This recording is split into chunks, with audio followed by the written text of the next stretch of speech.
Ahí estamos. Súper, entonces, a ver, hagamos lo siguiente, ¿les parece? Hacemos como hago una repasada por la presentación que la vez pasada como que tuvimos poco tiempo ahí con el tema del off the record, como en la política hay que, para hacer un periodismo realmente que vaya detrás de esas puertas cerradas, es una herramienta útil, interesante. Y después hablamos de encuestas y a lo largo de todo, por favor, metan la mano, alcen la mano y charlamos durante esta hora larga. ¿Será que yo puedo compartir? Sí. Eh, está. A ver, Daniel, avísame si no. Sí, sí, se comparte. Sí, Perfecto. sí, sí. Entonces voy acá.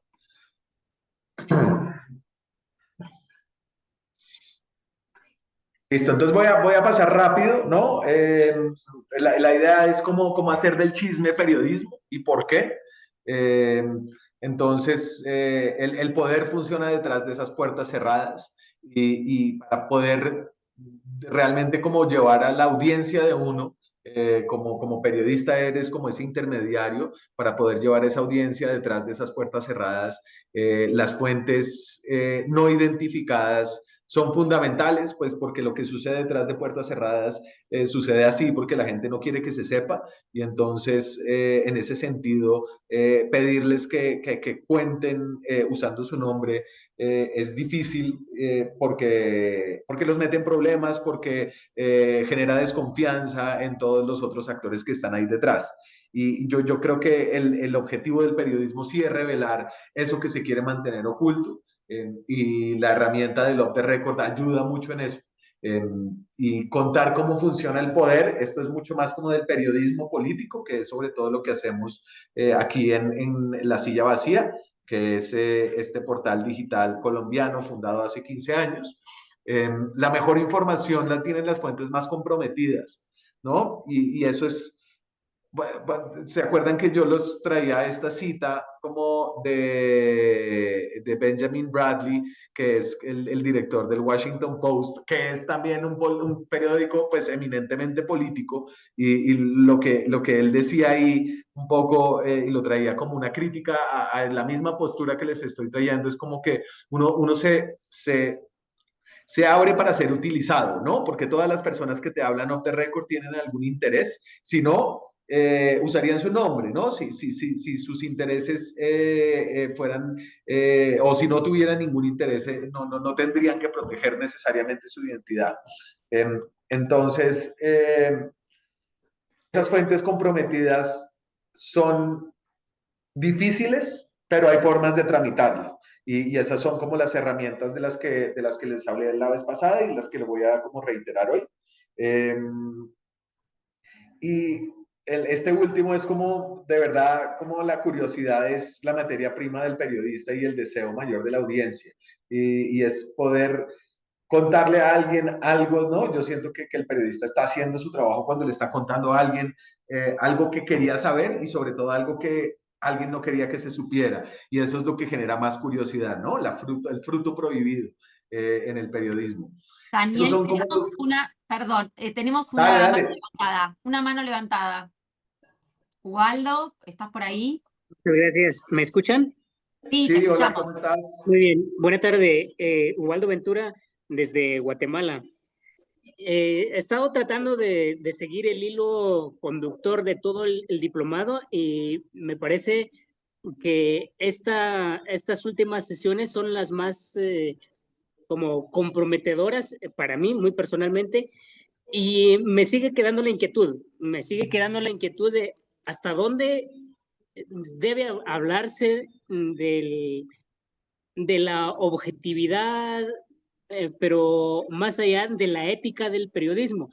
En la clase anterior se abordaba un ejemplo claro de una persona, de un periodista, perdón, que había tenido la astucia quizás de poder guardar las conversaciones de todas las entrevistas que había hecho y que le ha servido hasta ahora para un respaldo. Se analizaba o se trataba de ver el tema de la ética del periodista, pero y me imagino si no tuviese él un soporte de todas las conversaciones, me imagino que le iría fatal o le iría pésimo en todo el proceso que lleva. Sigo insistiendo, ¿qué tan, qué tan necesario o cómo poder actuar realmente en estas circunstancias? Porque el periodismo político realmente es muy comprometedor con todo lo que se está tratando de abordar, de si es de- dentro del on the record o fuera de ello. Muchas de las decisiones que se toman, dijéramos, en el campo político, desgraciadamente en mi país, espero que en el resto no, se hacen por favoritismos. Y en muchas ocasiones nos ha tocado como presenciar estas escenas y uno así como que, bueno, esto es una nota, pero la ética del periodista y todo, ¿no? Que tenemos que, eh, todo eso que de alguna u otra manera nos detiene para hacer una publicación y efectivamente eso de consultar otras fuentes, de hacerlas todas transparentemente, pero uno en ese momento no tiene la posibilidad de hacerlo y eso de la inmediatez también, ¿verdad? La objetividad. Pero a mí me sigue quedando realmente la espina de hasta dónde, hasta qué tanto, qué tamaño implica, debe implicar la ética en el periodismo y qué tanto afecta muchas veces tomar una posición, porque desafortunadamente también los medios donde nosotros nos movemos tienen una posición y nosotros debemos de regirnos a esa posición, ¿no? Perdón. No, no, no, chévere y me gusta tu pregunta, me gustaría desmenuzarla un poquito.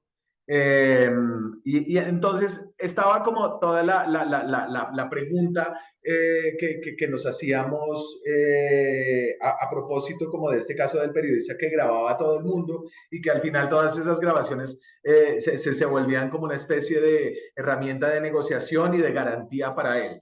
Yo creo que en esa discusión de si es ético grabar o no, creo que uno puede no quedarse ahí. Yo lo que sí diría es que el periodista siempre debe tener sus notas, ¿no? Y las notas son unas notas de on the record, off the record, en deep background, lo que la persona te dijo que te llevaras a la tumba, bueno, pero perfecto. Antes de irme a la tumba voy a dejarlo escrito como en un cuaderno. Por ejemplo, cuando yo hablo con mis reporteros acerca de cosas que les dijeron una fuente y él me dice, ay, pero no lo grabé, o esto sucedió y yo no estaba tomando la foto, no quedó grabado en video, pues creo que hay como una tentación últimamente en que si no hay video, no hay grabación, entonces no existió, ¿no? Y yo les diría como volvamos a lo vintage, ¿no? A la antigua. Lleva buenas notas. Tu cuaderno de notas detallado es una fuente como de garantía de que la conversación sucedió, de que la persona dijo tal o cual cosa, y con eso te puedes terminar defendiendo en un caso judicial o frente a tu propio editor, ¿no? Cuando a mí un periodista me dice, como yo siempre le digo, toma buenas notas. ¿No? Si de verdad como que tenemos un momento en el que una fuente me dice una cosa y el periodista dice otra cosa, yo a lo primero que acudiría es a su cuaderno de notas. Y entonces, en ese sentido, creo que hay formas de llevar un registro que en ese dilema no tienen que ser siempre la grabación, ¿no? No tienen que ser siempre la grabación. La grabación en conversaciones muy importantes, donde tú sientes que alguien te está grabando del otro lado, por ejemplo, que es el caso a veces cuando uno está con una fuente, pues donde hay una desconfianza mutua tan grande, yo creo que en esos casos uno puede hacer excepciones.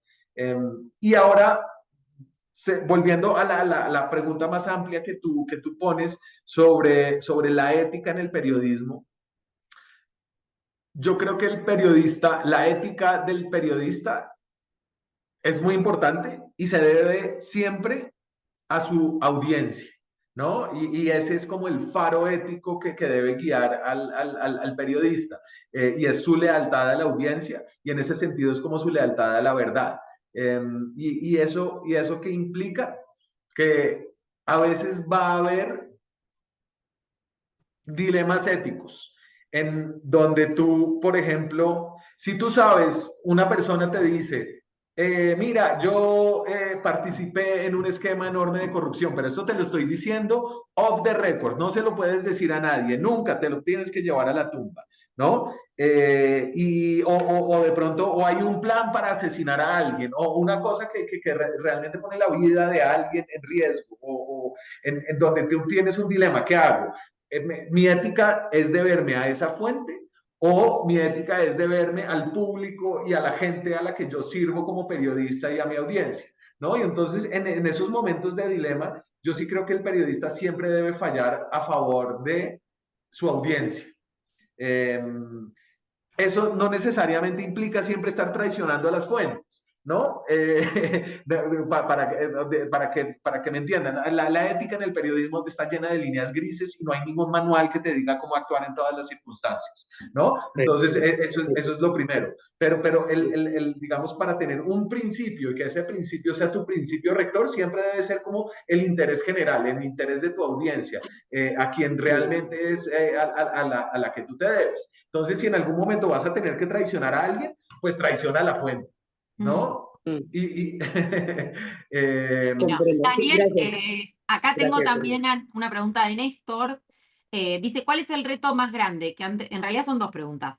¿Cuál es el reto más grande que han tenido más allá del financiamiento a lo largo del tiempo? ¿Cómo han hecho para superarlo? Y por otro lado, ¿qué es más seguro para una fuente que declara sobre un tema delicado como por ejemplo política social o contextos de violencia? ¿El anonimato o el uso de seudónimos?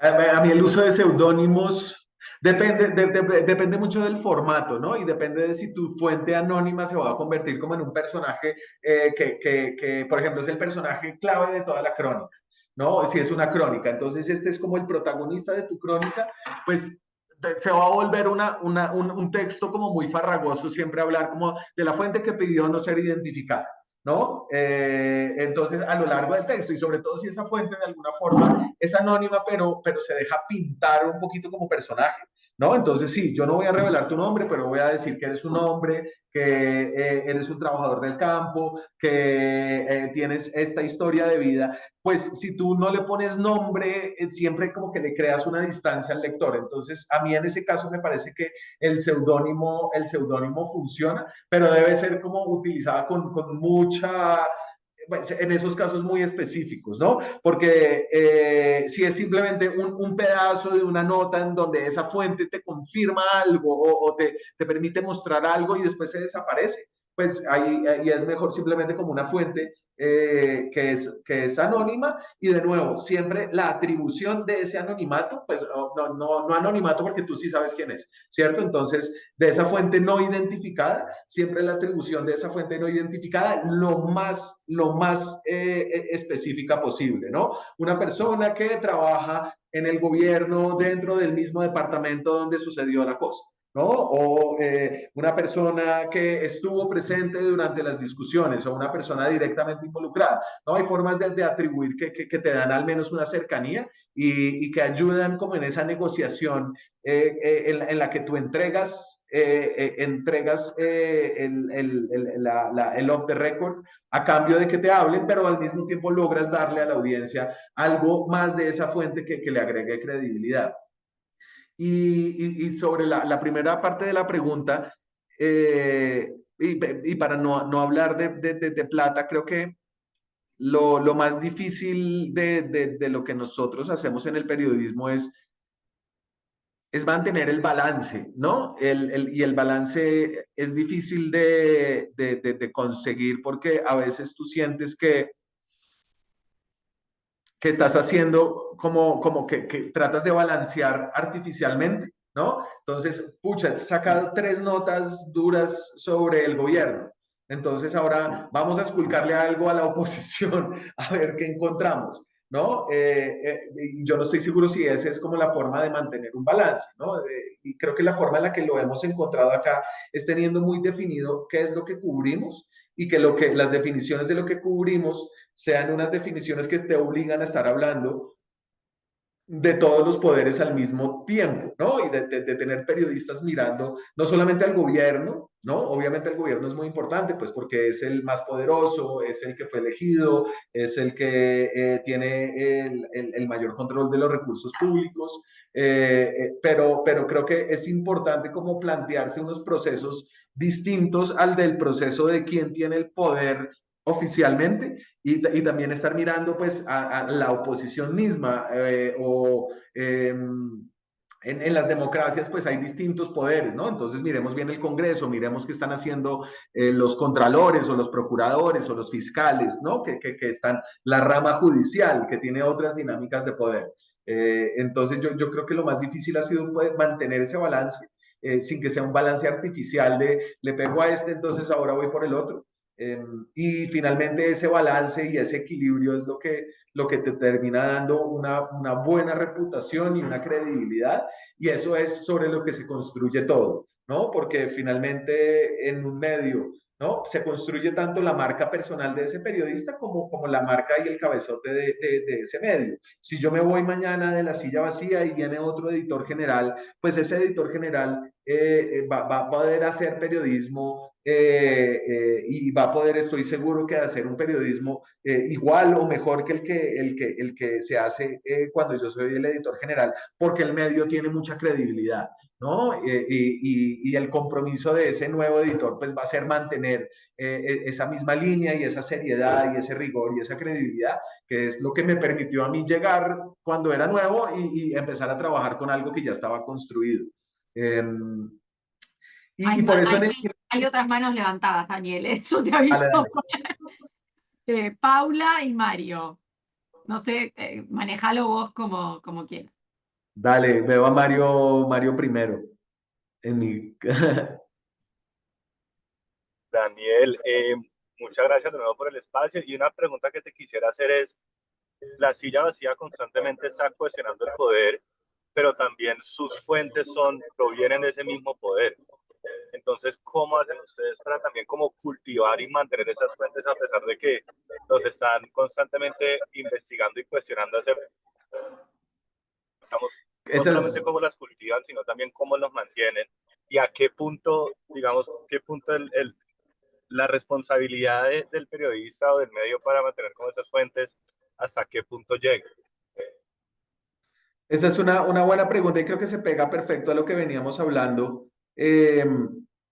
Y te lo voy a responder como desde una experiencia más personal. Yo antes de llegar a la silla era como el director de un programa de televisión donde invitaba gente, ¿no? Y entonces en ese tipo de programas de debate de televisión uno tiene una relación rara con sus fuentes, porque pues yo no estaba haciendo investigación, no estaba escribiendo artículos, sino estaba propiciando debates y estaba invitando gente como a discutir. Y en esa relación que yo tenía con mis fuentes en ese momento, pues había una cosa que era inevitablemente transaccional, ¿no? Yo te invito, primero es un programa diario, entonces necesito que venga mucha gente, ¿no? Y estoy constantemente pidiéndole a la gente que venga, que saque tiempo además era un programa que era en directo a las 9 de la noche, ¿no? Entonces tenían que venir hasta el estudio y salir de ahí a las 10 de la noche, y si tú tienes pues una familia, si tienes una cantidad de cosas, pues tienes que hacer unos sacrificios. Y entonces yo en ese momento tenía con las fuentes como una relación que era un poquito transaccional, y era, estoy agradecido de que vengas, te voy a hacer todas las preguntas duras, pero te voy a tratar como a alguien a quien yo invité con quien estoy como agradecido de que se tomara el tiempo de venir, ¿no? Esa manera de tratar a mis fuentes en ese momento como que cambió en la silla vacía, y aquí había como una manera en la que la silla tenía una idea de las fuentes que era como, no sé, se me ocurre una expresión en inglés que es como tough love, ¿no? Como un amor duro. Y era que todas las fuentes sabían que nosotros los íbamos a tratar de manera muy crítica, pues porque el periodismo que hacemos nosotros es un periodismo crítico que cuestiona, que busca investigar, develar, denunciar. Pero al mismo tiempo que iban a poder dar su versión, iban a sentirse, iban a poder, tenían garantías como para disputar las cosas que nosotros estábamos escribiendo de ellos. y a mí me costó como trabajo cambiar mi forma un poquito transaccional de lidiar con las fuentes para entrar en esta nueva dinámica, pero un poco siento que ese trato directo, a veces contencioso, no siempre como siempre respetuoso, pero no amable, te genera a ti como una credibilidad y una reputación en la que las personas a las que tú cubres ya saben cómo eres tú, y te respetan, ¿no? Y ese respeto, más que la afinidad, es lo más importante para poder seguir accediendo a que ellos nos den información. Y entonces tenemos muchos casos en los que la persona que es denunciada en un momento se vuelve en una fuente que nos ayuda a denunciar a otros. Y eso ha sido importante como para poder tejer una buena red de fuentes que además funciona bien cuando cambian los gobiernos, ¿no? Porque cuando cambian los gobiernos, pues tú generalmente tienes, cuando cubres al gobierno, pues la oposición se vuelve gran fuente porque están haciendo control político, porque tienen intereses, obviamente electorales y todo lo demás, pero cuando ellos cambian de roles, como que encuentran que tienen un periodismo y un grupo de periodistas que siguen en lo mismo, ¿no? Y siguen como comprometidos con los mismos principios y simplemente por el cambio de gobierno no van a dejar de hacer su trabajo de manera distinta. Paula. Hola, qué gusto. Saludos a todos. No sé, me quedé así como sin palabras cuando dijiste, pues traiciona la fuente. Nunca había pensado en traicionar la fuente porque es la fuente, porque me está generando información, porque me lleva a otro tipo de noticias y de repente me ha interpelado. Traicionar la fuente no sería también cerrar las posibilidades de más información. No sé si lo han hecho ustedes, cuál ha sido el resultado.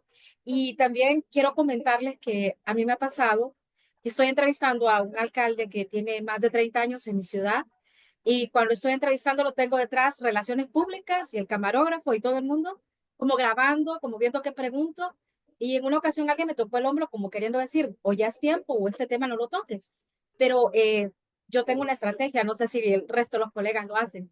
Primero empiezo endulzando del evento, de la inversión, de lo que proyecta y en medio empiezo con las preguntas incómodas y si estoy haciendo un en vivo, me tiene que contestar en ese en vivo.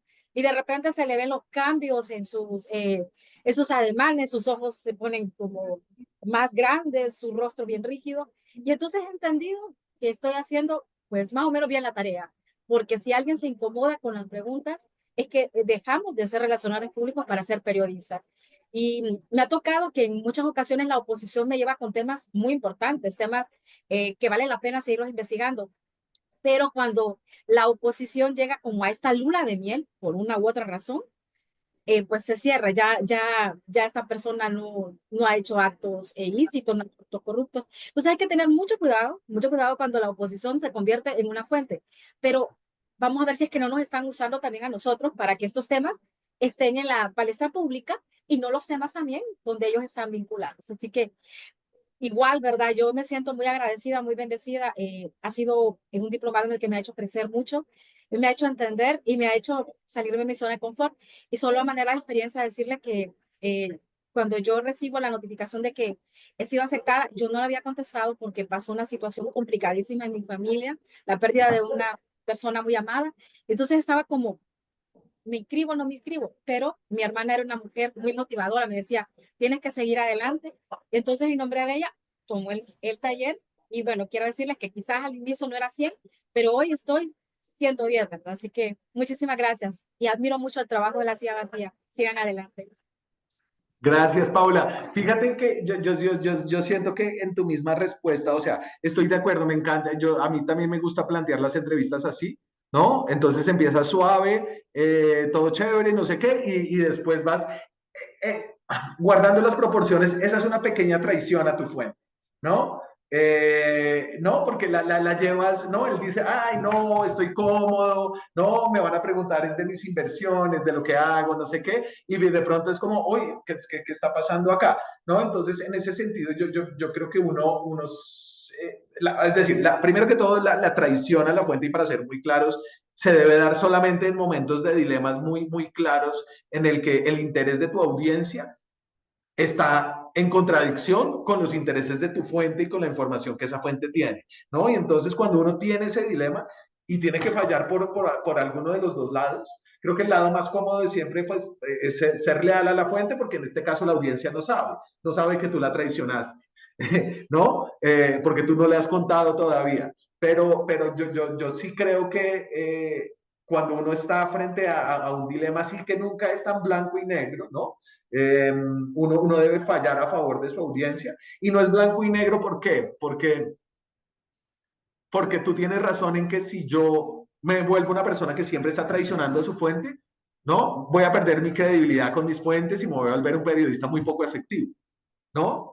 Y esa sí va a ser como la mayor traición a mi audiencia y a mí mismo como periodista, pues porque ya no voy a servir de nada, como le pasó seguramente al señor en Ecuador o en Perú, ya no me acuerdo, que grababa a todo el mundo, pues a ese señor ya nadie más le va a hablar nunca. Y él ya quedó ahí totalmente quemado. Entonces, es como que en el periodismo estos dilemas ocurren. Por ejemplo, han ocurrido cuando una fuente nos cuenta que algo está pasando que lo involucra él directamente o bajo su resorte. Entonces lo dice off the record, mira, te quiero contar esto, pero me guardas la reserva de la fuente.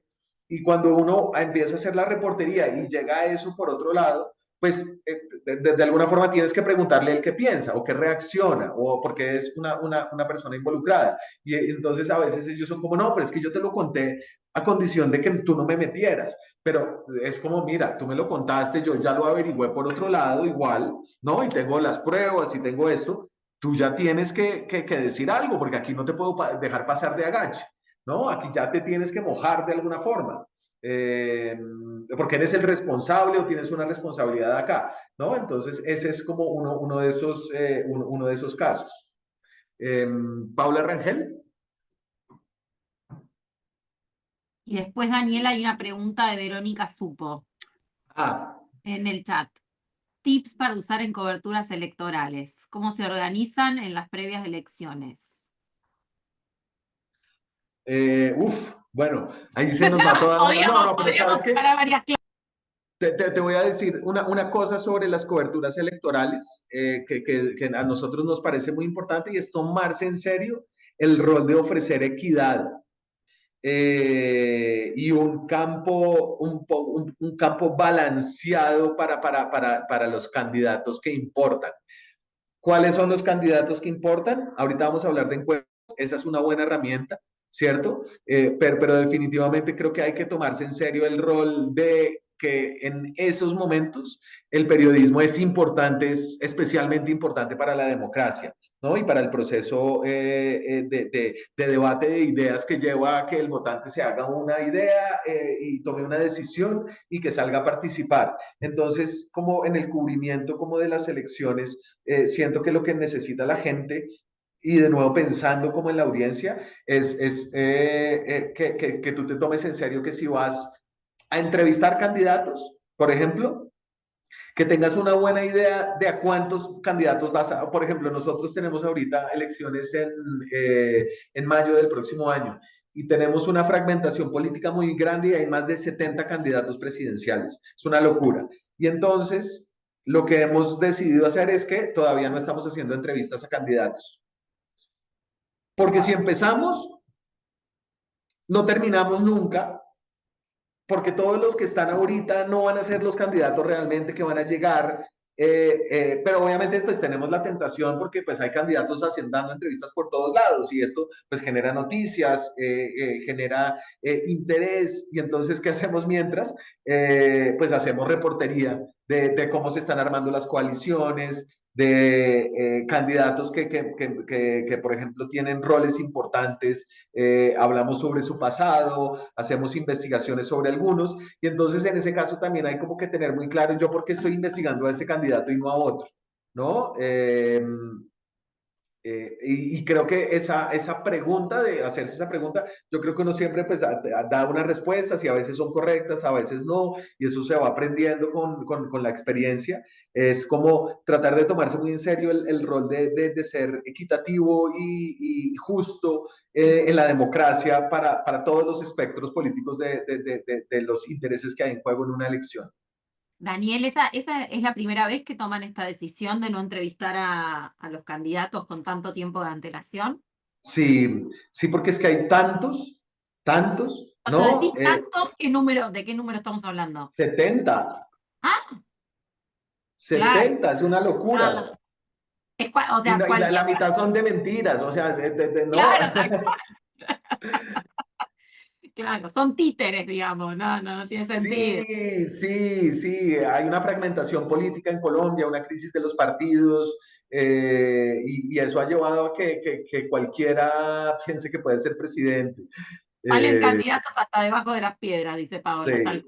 Ah, sí, sí, sí, sí, sí. sí, Bueno, una tenemos locura. dos manos levantadas, dos manos más levantadas, y después Daniel, arrancamos con las encuestas. Está Paula y está Krishna. Hola, ¿qué tal? Bueno, eso de que dijeron de traicionar la fuente, siento que es un dilema que tengo siempre por la situación de acá de Venezuela.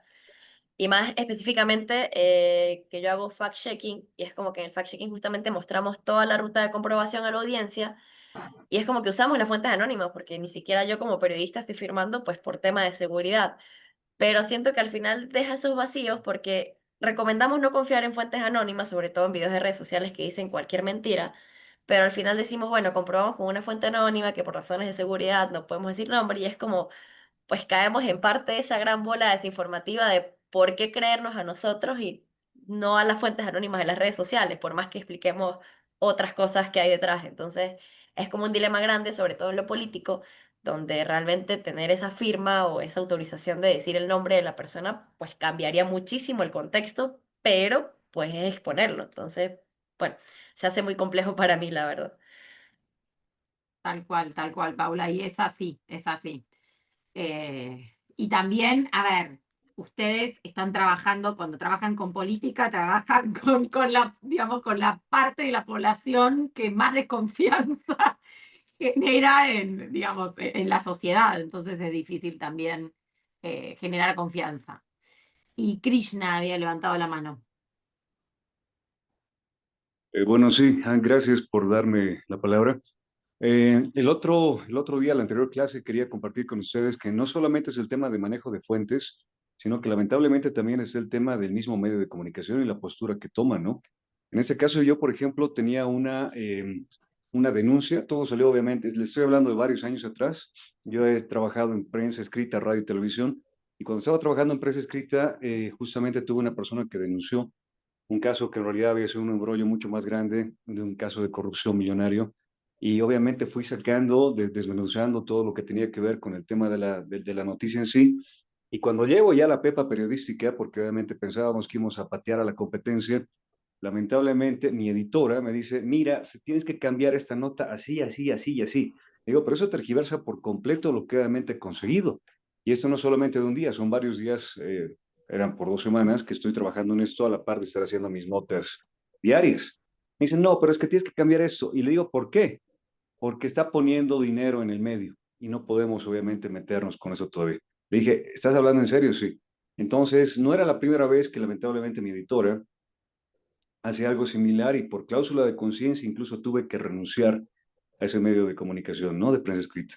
Entonces también se da ese tipo de situaciones donde también hay presiones desde el mismo medio de comunicación para que se cambie, se tergiverse o simplemente se anule una investigación que en realidad obviamente más allá de ir en pro de la sociedad, está simplemente beneficiando al medio, ¿no?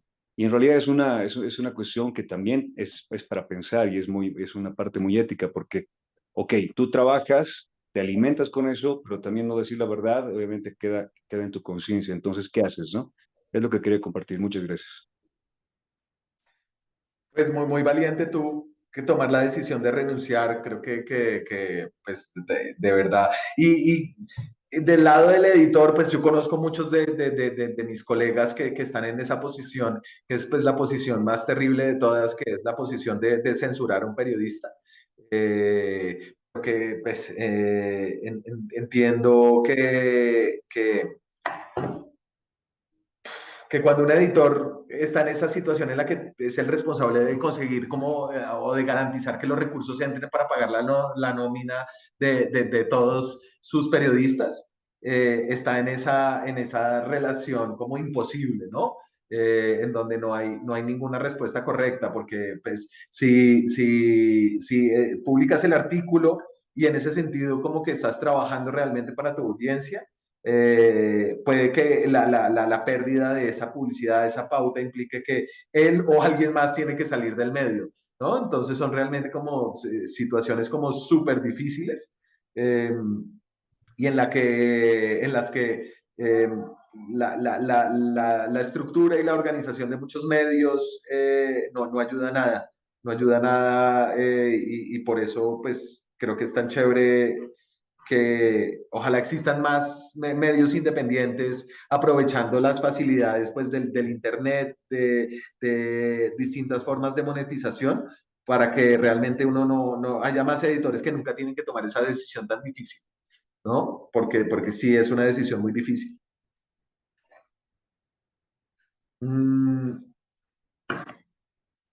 Entonces, podemos volver a la vuelvo. presentación. Hicimos como un recreo de conversación y... Vuelvo.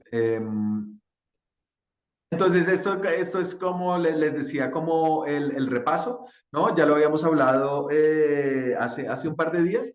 Estas son las categorías gringas. Aquí yo se las pongo simplemente como para que estén familiarizados con ellas. Nosotros creo que las utilizamos muy distinto en general con los periodistas latinoamericanos que yo conozco. Hablamos solo de on the record o off the record. Entonces los gringos tienen todas estas categorías que realmente la usan, ¿no? Y están súper interiorizadas. Por ejemplo, hay conversaciones de funcionarios de la Casa Blanca, ¿no? Entonces se ponen en una llamada, cuando yo estuve en Washington y cubría como corresponsal para Colombia, entonces a veces como que la Casa Blanca o el Departamento de Estado te ponía a dos funcionarios para hablar de un tema que les interesaba, pero te decían, ojo, esta es una conversación on background.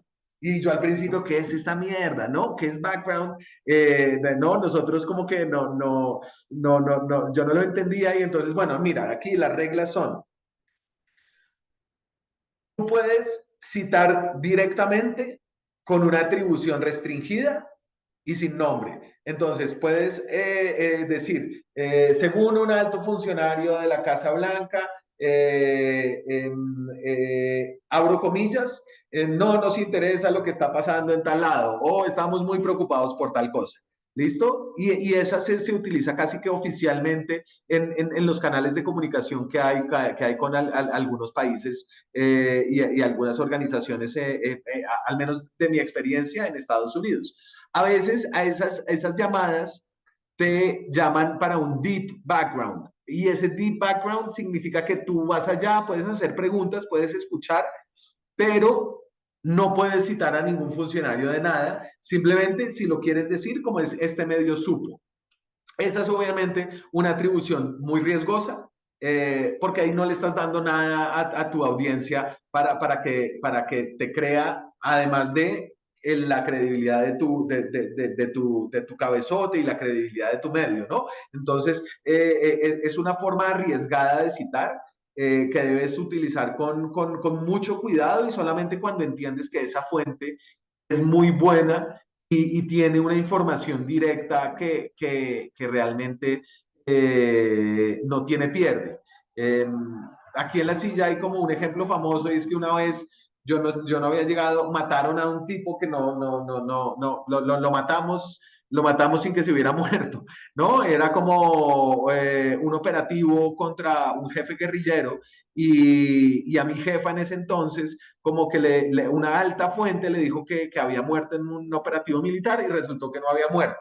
¿no? Y en ese momento, pues fue un costo que pagó solamente el medio, pues porque en ese caso el medio, pues no se lo puede achacar a nadie más. A ti cuando una fuente on background te sale mala, al menos tú puedes señalar a esa fuente, ¿no? Entonces, sí, claro, este medio se equivocó, asume la responsabilidad, pero esta fuente que nosotros citamos de forma off the record, sin identificar, nos indujo a un error, ¿no? Y además el peso como de la información lo lleva a esa fuente casi que a veces entre comillas. Y el off the record para los gringos es que no se puede citar ni revelar, es una pista y es una relación en la que te entregan información cuando tú realmente tienes una gran confianza con esa fuente. Para los efectos como de América Latina, yo creo que nosotros hablamos del on the record y el background nos referimos a él como off the record. Tal cual, Daniel, ¿Cierto? sí, sí, sí, sí, sí. Entonces, De hecho, pues hasta es que estamos muy acostumbrados a citar o a decir off the record, nos enteramos de que, o sea, exacto. Yo sí les digo, si van a usar el off the record, usen las citas, ¿no? Cítenlo textualmente, pónganlo a hablar, porque eso pues hace como que no, este medio supo, fue altas fuentes nos contaron, ¿no? Es como una fuente que trabaja en tal lado y de nuevo, esa atribución negociada en donde tú tratas de sacarle el máximo detalle a esa fuente. Él siempre va a querer primero como, no, pero ¿por qué no lo dices como si tú lo sabes?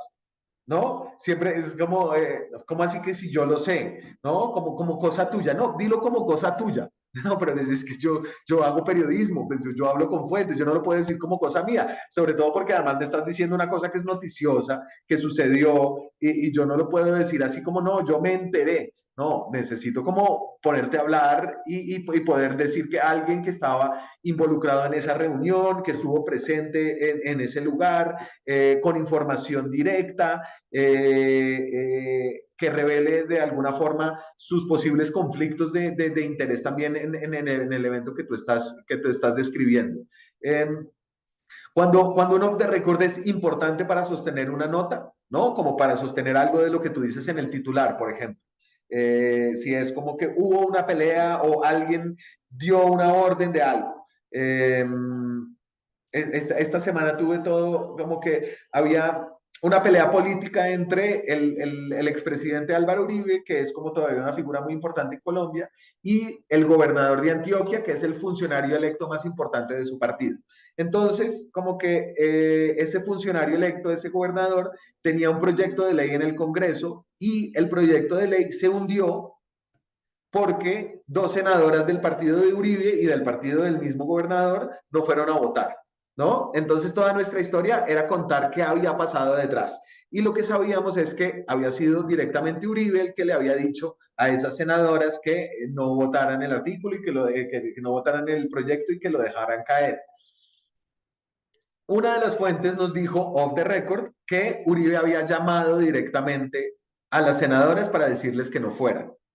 Entonces, obviamente, el titular ideal había sido como Uribe mandó hundir el proyecto de su propio gobernador.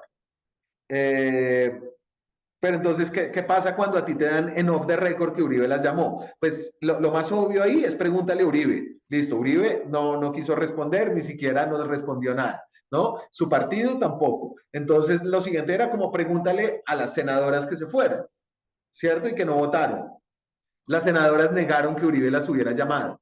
Y entonces ahí estás como con una información súper chévere de que Uribe tuvo un rol directo, pero la persona que obviamente tiene un interés en decir que Uribe no la manda y que no es una marioneta de Uribe, dice que no, que ella se fue porque tenía otra cosa que hacer. Entonces, ¿cómo haces acá para sacar esta nota adelante?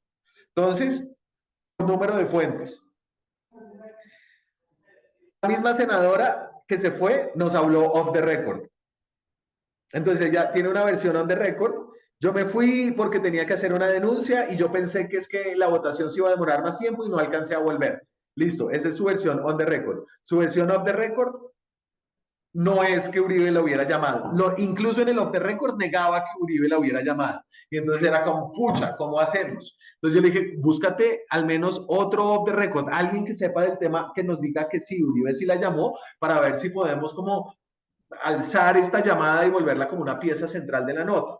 Pero no encontraba, no encontraba, no encontraba, y al final, entonces la nota no pudo llevar la versión de que Uribe había llamado. No, llevó la versión, pero la llevó contrastada. Entonces era como, una fuente dice que Uribe llamó, ella dice que no la llamó y que eso es falso, ¿no? Y en ese sentido como que uno equilibraba las dos informaciones, y luego contaba pues que la senadora había apoyado ese proyecto anteriormente y que súbitamente cambió de opinión y no quiso estar, ¿no? Pero entonces ese es como el reto de confirmación por número de fuentes y confirmación por cruce de intereses. La persona que nos había dicho que Uribe había llamado directamente estaba ardida porque era parte del equipo del gobernador que le habían hundido su proyecto.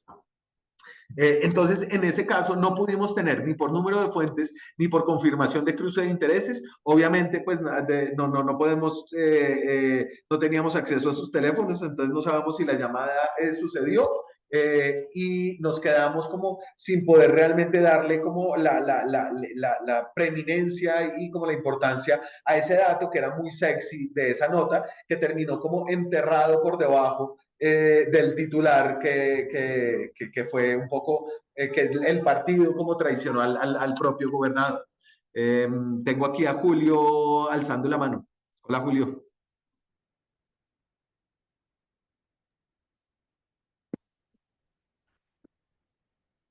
¿Me logran escuchar, disculpe? Sí, ahí te escucho. ¿Qué tal? ¿Cómo están? Les saluda desde Perú. ¿Cómo se encuentran? Antes que nada, sí, desde acá yo sigo mucho lo que es la silla vacía y me las felicidades por su contenido. Hablando del tema de las fuentes, acá en Perú ocurrió algo muy similar en un par de oportunidades. Y ahí es donde se entra a debatir lo que es la inmediatez y la credibilidad de las fuentes, ¿no? Por ejemplo, hace poco ocurrió los episodios en el tema de Independiente con la U de Chile en la Copa Sudamericana, que seguro ya ustedes conocerán. Y acá en Perú circuló un comunicado, y también en el extranjero, porque lo rebotó ESPN, de que Alianza Lima clasificaba automáticamente a las semifinales de la Copa Sudamericana y que Independiente con la U de Chile quedaban eliminados por completo, ¿no? Ese comunicado lo sacó ESPN, lo sacó Canal, bueno, acá en Perú lo sacaron absolutamente todos los medios, la mayoría de los medios de comunicación, y ahí es donde uno se pregunta, ¿no? ¿Qué tan importante es la inmediatez, ¿no? Con la credibilidad de algunas fuentes? Porque si lo saca ESPN, a veces un comunicado, es una fuente muy confiable. Es una fuente muy confiable porque es una fuente internacional, ¿no? Pero acá entra a tallar mucho en que qué pasa si es que la fuente que citamos y vemos en varios medios se equivocan. ¿Cómo podemos hacer nosotros si también hemos rebotado esa fuente? ¿No? Y por eso va mi pregunta, ¿no? ¿Qué tan importante es la confianza de estas fuentes y a la par la información que nosotros mismos manejamos para poder contrastar? Porque ahí no se podía contrastar. Tenían todos los mismos comunicados, un comunicado falso que se había creado justo en una página de memes peruana. Y bueno, esa es la pregunta que yo le doy a ustedes. Y no es bueno, acá en Perú no es la primera vez que ocurre, también ocurrió, me acuerdo, hace unos años, con un jugador que le había caído un rayo acá en Perú. Todo el mundo lo había matado, todos los medios lo habían matado, pero el jugador seguía vivo, ¿no? Igual manera, todos los medios rebotaban de que había muerto, y el jugador aparece, ¿no? Yo estoy vivo, me están matando, ¿no? Y bueno, esa es mi pregunta más que todo para ustedes, ¿no? Y un abrazo desde acá, desde Perú. Julio, esa es una súper pregunta y es como un dilema constante para nosotros. La respuesta rápida te diría es, mira, en lo que tú eres experto, en lo que tu medio se precia de ser experto, que es su territorio, en lo que es mejor, nunca dejes de publicar nada sin confirmarlo tú mismo, ¿no? Yo te lo pongo en el ejemplo como de la silla vacía, por ejemplo, yo a veces tengo una sección que es como de noticias rápidas, que es una curaduría, y tomo muchas cosas de muchos medios, ¿no? Y ahí no me importa citarlos y no me importa decir que según este medio, con temas políticos, pero si es un tema grande, por ejemplo, un cambio en el gabinete, ¿no? Que va a salir tal ministro y va a entrar tal otro. Yo no publico nada que yo no tenga confirmado independientemente. y siempre doy la atribución. Esto lo dijo primero el otro y nosotros lo podemos confirmar, ¿cierto? Y yo sí creo que llegar de segundo, pero llegar mejor, te va a sumar a ti, te va a sumar a ti más a tu credibilidad y a la confianza y a lo que tú cultivas con ese sector de la audiencia donde tú te consideras experto y que quieres que te creen. Eh, a veces nosotros, puta, los periodistas andamos a veces con un afán tan grande que pensamos que todo el mundo anda igual, ¿cierto? ¿No? Y es como, no, ¿quién tuvo la primicia? ¿Quién llegó primero? ¿Quién lo publicó antes? Pues la gente no se da cuenta, ¿no? Realmente que creo que la audiencia, si te demoras un poquito más, pero siempre llegas bien, llegas sólido, eso va a cultivar como más confianza en tu audiencia, que esa audacia en la cual siempre hay errores, porque el que llega primero siempre la caga también, la embarra, ¿no? Y comete errores. Y esos errores yo creo que son más costosos que llegar de segundo, pero llegar bien confirmado. Sobre todo en el tema tuyo, ¿no? Que puede ser deportes, que puede ser política, que puede ser cultura, que no importa lo que sea. Y creo que cada vez más los medios que sobrevivan van a ser los medios que tienen credibilidad, ¿no? Porque hoy cualquier persona se vuelve un medio a través de Facebook, a través de su página de influencer, a través de lo que sea, ¿no? Pero yo creo que si nosotros vamos a resistir esta andanada es porque logramos ser como los profesionales de la información más importante. Entonces, creo que sí, mejor llegar de segundo, pero llegar mejor. Gracias, gracias por el feedback. Y sí, justamente, bueno, yo trabajo para Infobae, que eres muy conocido por allá. Y Mucha Infobae llega rápido, pero llega colgado de todos los otros, ¿no? nosotros no rebotamos lo de Alianza. ¿Por qué? Porque justamente yo me doy cuenta, no pertenezco a fútbol, pero lo primero que se hace es entrar a la página de la Conmebol. Ahí salen todos los comunicados. Y Y no los medios, estaba. no estaba el comunicado. Yo digo, ¿de dónde han sacado? No saquen porque no han sacado este comunicado. Y es cierto, no habían sacado nada y lo que habían replicado fue un meme, no, un comunicado creado por una página de memes aquí en Perú. Y lo sacó Claro. y por los demás medios, menos Infobae, ¿no? Porque yo sí tuve la paciencia de entrar al comunicado de la Conmebol y no habían sacado nada, nada. Dije, aguantemos y bueno, finalmente Y tenía razón. seguramente tenías a un editor encima diciéndote, Julio, ¿qué pasó? ¿No? Pero ahí sí creo que es importante como, eso es chévere como el trabajo en los medios donde hay un editor y un periodista, ¿no? Que hay como, como personalidades distintas, además, como gente más lanzada, gente más conservadora, y en esos equilibrios creo pues, porque tampoco se puede quedar uno cruzado de brazos, ¿no? Pero en esos equilibrios como que hay un valor adicional en la información que es muy chévere. Entonces, bueno, no sé si tienen como más preguntas acerca de esta idea de utilizar las fuentes off the record, porque podemos pasar a mirar el tema de las encuestas. ¿Encuestas? Parece Bueno, que qué emoción. estamos porque tenemos media horita. Qué emoción, qué emoción. A ver. El momento más esperado. Entonces les voy a mostrar, no sé si se está viendo mi pantalla, ¿sí? ¿Valeria o no? No, ¿sabes que no? Espérate. Listo. Ahora sí. Ahí está empezando. Listo. Entonces aquí tenemos nosotros. Ahí va. Acá.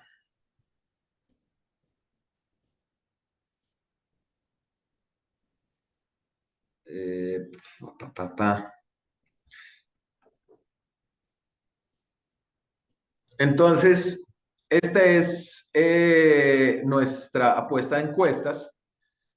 Entonces, en la silla desarrollamos un sistema de ponderación de encuestas y esta es una ponderación para encuestas de aprobación presidencial, ¿cierto? Entonces, lo que tomamos nosotros son todas las encuestas que se publican en Colombia y esas encuestas las hemos preclasificado con una metodología que ahora les voy a mostrar. Esta ponderación lo que te da básicamente como un promedio, pero no es un promedio simple, no es simplemente dividir y sumar y dividir por el mismo número, sino tratar de utilizar como la información de distinta calidad que aportan las encuestas para tener como una metaanálisis de qué está pasando en el país en ese momento en términos de la aprobación del presidente.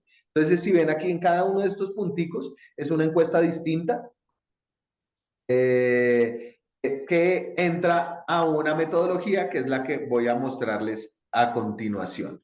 Entonces, las elecciones de hace casi 4 años, 3 años y medio, en 2022, nosotros, La Silla Vacía había tomado una decisión editorial después del plebiscito por la paz, que en Colombia se votó en 2016 durante el acuerdo de paz con las FARC para decidir. El presidente Juan Manuel Santos, en medio de su gran vanidad, quería parecer como una especie de, ya no me acuerdo cómo se llama el presidente surafricano que lideró este proceso, pues, pero que finalmente terminó como con el fin del apartheid y el acuerdo que se hizo en Sudáfrica. Entonces allá hicieron una gran votación.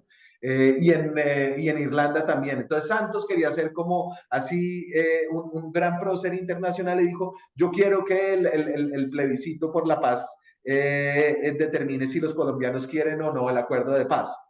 Realmente era tan poco sincera su intención que cuando lo perdió igual hizo el acuerdo de paz, ¿cierto?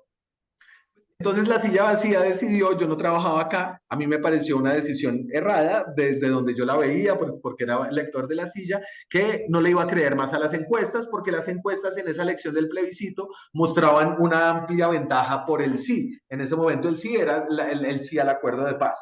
Entonces La Silla se cuestionó mucho la manera en la que las encuestas habían manipulado o influenciado esa elección, y a partir de ahí dijo, no vamos a cubrir las encuestas, vamos a olvidar las encuestas en las elecciones. Que creo que fue como, entiendo como de dónde salió esa decisión, creo que era como muy radical. Cuando yo entré, le volvimos a hablar de encuestas, pero queríamos como que tener un mecanismo para poder medir las encuestas buenas de las encuestas malas, porque es cierto que hay unas encuestas pésimas, ¿cierto? Que en algunos momentos manipulan la opinión. Y entonces dijimos, hagamos una metodología para saber cuáles son las buenas encuestas y cuáles son las malas encuestas. Yo no soy matemático ni nada por el estilo, ¿no? No crean, soy amante de la política, pero sí, la regla de 3 es la operación como más compleja que sé hacer. Pero entonces hablamos con muchos encuestadores, con gente que entendía las encuestas, las matemáticas, y dijimos, hagamos una metodología para poder evaluar las encuestas en un semáforo. Esto es como lo verde, amarillo y rojo. Estas de rojo no sirven para nada, son una porquería, pero nos parecía muy importante poder tener una metodología para poder decir, esta encuesta es una porquería, ¿no? Esta encuesta es muy mala. Y decidimos, a ver, ¿dónde está? ¿Qué íbamos a hacer? ¿Esta metodología involucra inteligencia artificial? No, esta metodología se construyó en 2022, cuando ChatGPT todavía no existía en el panorama. Entonces dijimos, hicimos una metodología que armamos, primero consideraba como unos temas cualitativos, ¿cierto? Y entonces era, bueno, esta encuesta, por ejemplo, hace encuestas presenciales o telefónicas. Y entonces hemos hablado con muchos encuestadores y todos los encuestadores están de acuerdo en que es mucho mejor una encuesta presencial. Listo. Entonces, si haces presenciales, te vamos a dar punto a favor. Si haces telefónicas, punto en contra. Luego era como el tamaño de la muestra, el margen de confianza, el margen de error, cuántos días de campo te demorabas haciendo tu encuesta, ¿no? Si te demoras un mes en campo, es porque primero o no tienes plata y entonces tienes a un solo encuestador haciendo las 1000 muestras.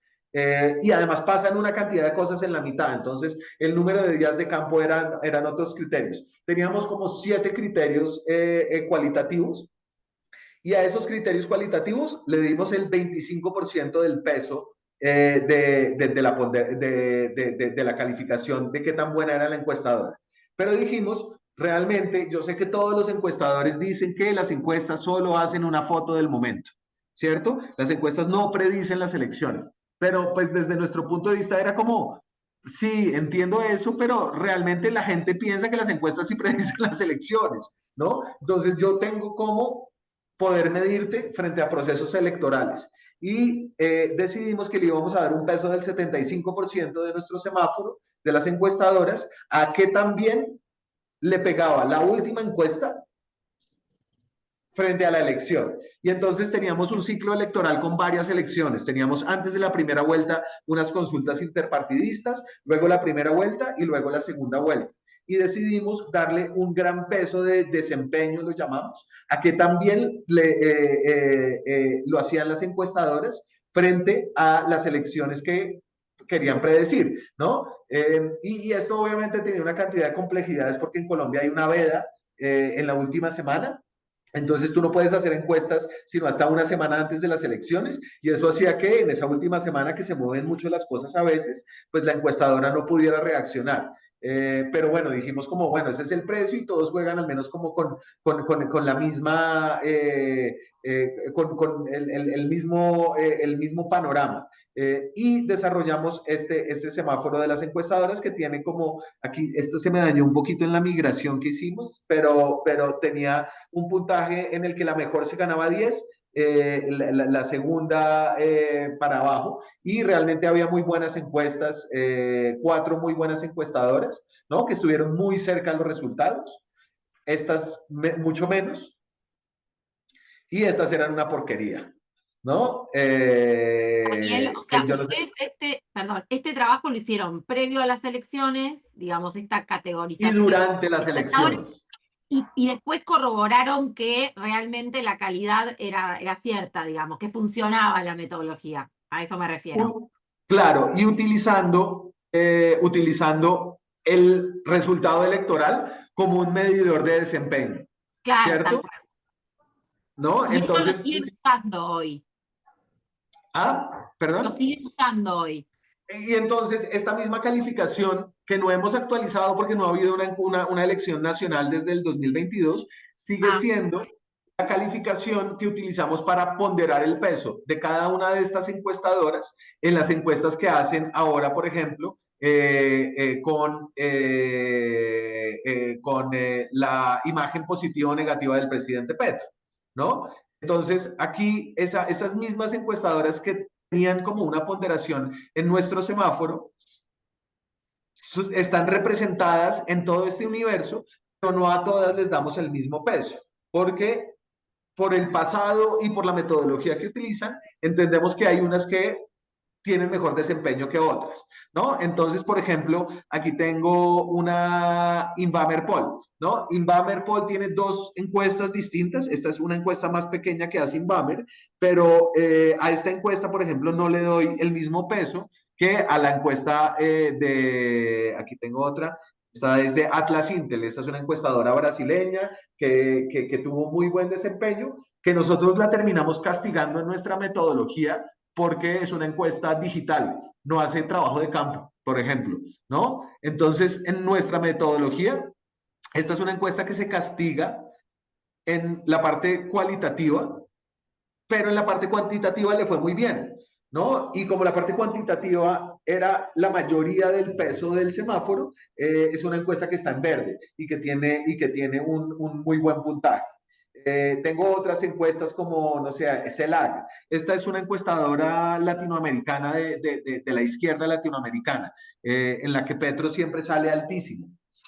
En esta encuesta de CELAC, Petro, por ejemplo, tiene un negativo del 49%, ¿no? Cuando en el ponderado o en una encuesta hecha como en la misma época era del 63%.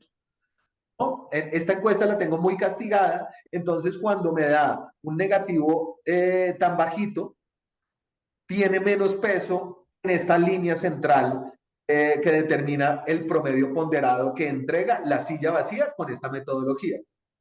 Ok, y cuando ustedes, por ejemplo, tienen que, no sé, están haciendo una investigación o tienen que publicar una nota, consideran, digamos, estos niveles de calidad para decidir qué dato publican y qué dato no? ¿Sabes O- qué decidimos? Decidimos que íbamos a publicar todos los datos de las encuestas, ok. precisamente porque teníamos porque igual las encuestas de mala calidad también generan noticia y también generan hechos informativos. Entonces, como que la herramienta del ponderador se desarrolló y del semáforo se desarrolló específicamente para poder tramitar esas malas encuestas. Entonces, si CELAC saca una encuesta que dice que, a diferencia de lo que dicen todas las otras encuestadoras, Petro es un presidente súper popular en Colombia, yo ya tengo una metodología desarrollada como que puedo entrar a discutir, o sea, me pueden decir, mira, no me gusta tu metodología.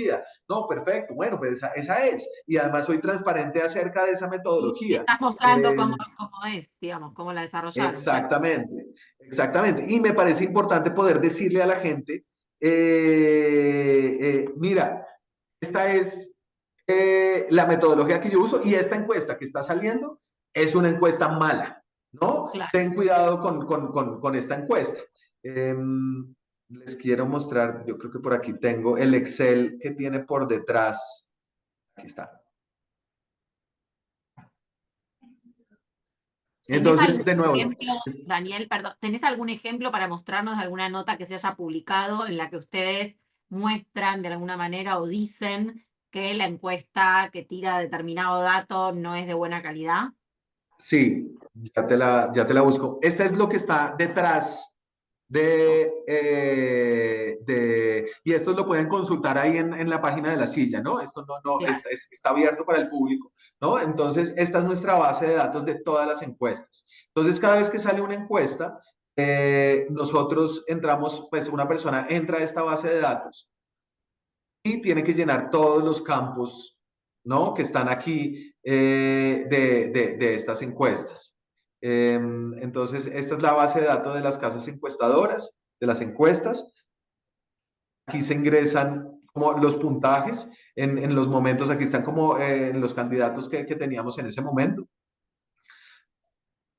Esto es un rollo, ¿no? No, pero a ver, pero durante toda la cursada estuvimos hablando de transparencia y de confianza, y esto es lo que, a ver, lo que las audiencias valoran cuando leen o consumen periodismo. Y lo que está faltando en muchos medios, o sea, este nivel de transparencia. Yo entro acá y veo toda la información. Claro, y la Y encuestadora además misma puede entiendo la quejarse. metodología. Y de hecho, y nos han ayudado, porque estábamos cometiendo un error, por ejemplo, un error simple de digitación.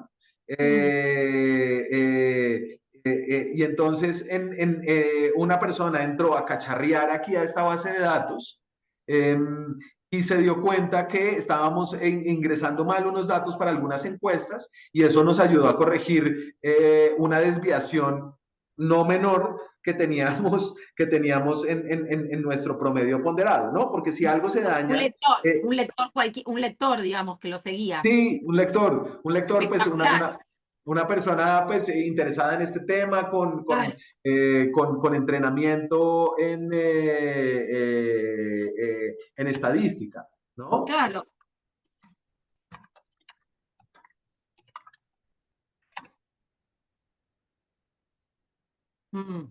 Está bueno. Entonces, por ejemplo, esto lo retomó la unidad de chequeo de datos. Y entonces, esto nos ayudaba, como nos preguntaban, como muchas personas, bueno, eso era durante la elección. No, Petro va a ganar en primera vuelta, ¿no? Y entonces le mandaban al detector, oye, ¿esto es cierto? Entonces, esto era una publicación en Facebook que según los datos de la última encuesta del Centro Estratégico Latinoamericano de Geopolítica, Petro está a menos de 3 puntos de ganar en primera vuelta, ¿cierto? Entonces, esta era la información y gracias a que teníamos ya esta base de datos, nosotros podíamos decir, a ver, esta información es cierta, sí la publicó CELAC, pero ten en cuenta que ¿no? Petro con 47%. Al final, su resultado en primera vuelta fue de 30, ¿no? Estaba inflado casi 10 puntos. Claro. Y finalmente pasó a segunda vuelta este señor de abajo, Rodolfo Hernández, que en paz descanse, que se murió después. Y aquí ya teníamos nuestro semáforo de las encuestadoras, ¿no? Que parecían una posición intermedia regular. Además de tener relaciones con el petrismo, ningún medio la ha contratado y en el 2018 le pegó el porcentaje de votos de Petro, pero el resultado de Iván Duque ni al del voto en blanco. Entonces teníamos como una base fáctica para poder contrarrestar la información de estas encuestadoras.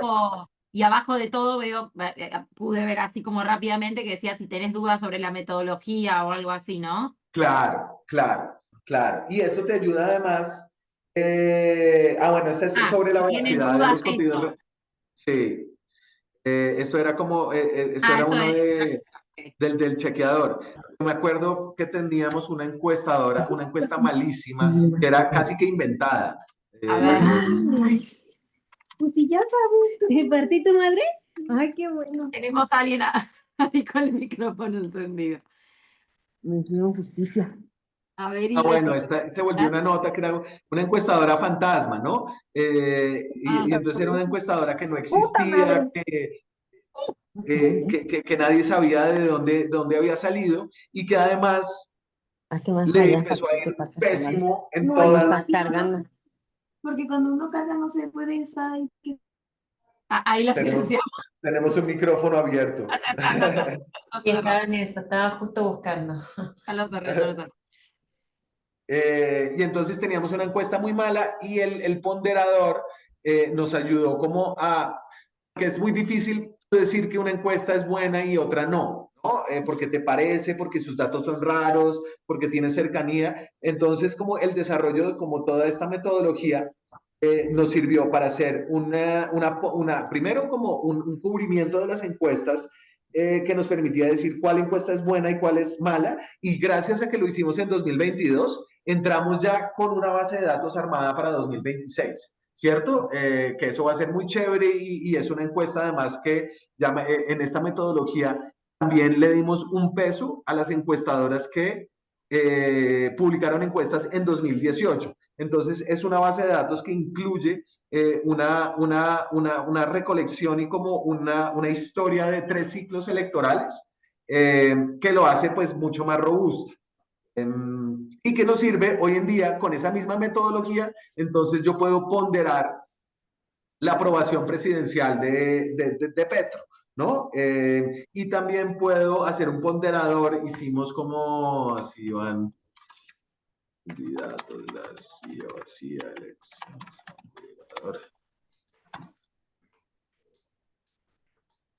Entonces hicimos un ponderador de candidatos presidenciales, utilizando el mismo semáforo, simplemente aplicando esa metodología a las encuestas de intención de voto que estaban publicando las mismas casas encuestadoras, ¿no? Entonces, como hay tantas encuestas y tantos candidatos, aquí era todo un empate, ¿no? Nadie tiene nada, pues si el que tiene más, por eso metimos a ninguno y blanco, que lo llevamos sumado. Claro. Esto es simplemente una aplicación muy sencilla que se llama Flourish. No sé si ustedes la han utilizado. Es una aplicación que te permite hacer una cantidad de cosas divertidas, reproducirlo. Tiene distintas pestañas. Sí, es una plataforma de visualización de datos. Sí.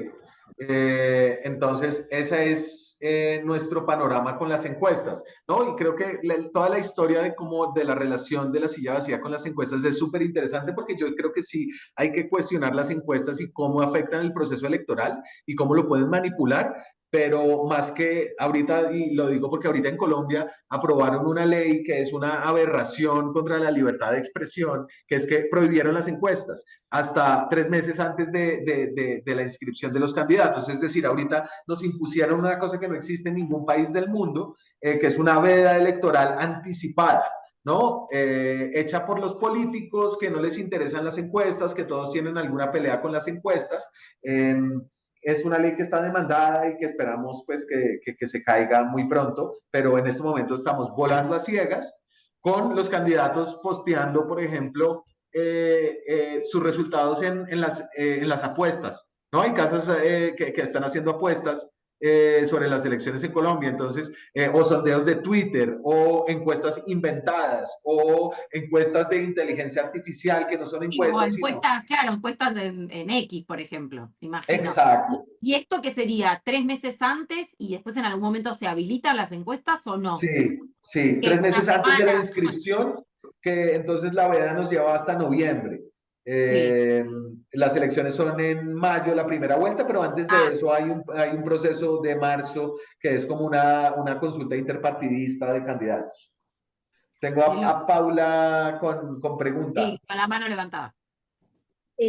Yo tengo una duda. Hay una guerra de encuestas, luego hay una encuesta de una empresa seria.